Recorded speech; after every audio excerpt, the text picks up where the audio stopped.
Très très belle cérémonie, un grand moment de bonheur.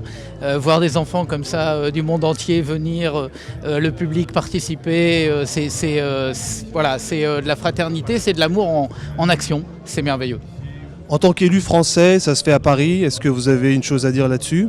Oui, la chose que j'ai essayé de dire tout à l'heure et que je veux inlassablement répéter, c'est qu'on s'enrichit à la culture des autres et qu'il faut arrêter de voir l'autre, surtout quand il vient.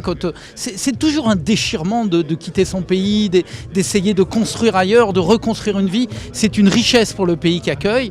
Et moi, j'ai été très heureux de remettre le prix aux entreprises franco-turques parce qu'on stigmatise toujours l'autre, alors qu'en réalité, il vient, il crée de la richesse, il crée du travail.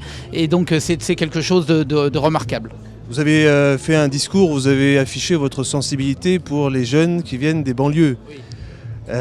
Oui, moi-même, je suis né à Montreuil et j'ai été élevé en banlieue parisienne et j'en ai assez de toujours voir, là je l'ai dit, c'est pareil, c'est sur la stigmatisation, c'est toujours parler de zones qui seraient des zones de non-droit, mais c'est pas vrai, il y a une richesse merveilleuse dans ces banlieues, on y crée, on y travaille, on y construit la France et l'Europe de demain. Donc j'aimerais bien qu'on regarde un peu le beau côté des choses. La France a une incapacité, me semble-t-il, ces derniers temps, à essayer d'aller vers ce qui la porte et ce qui fait qu'elle réussit, et toujours dans la critique. Ça n'est pas bien.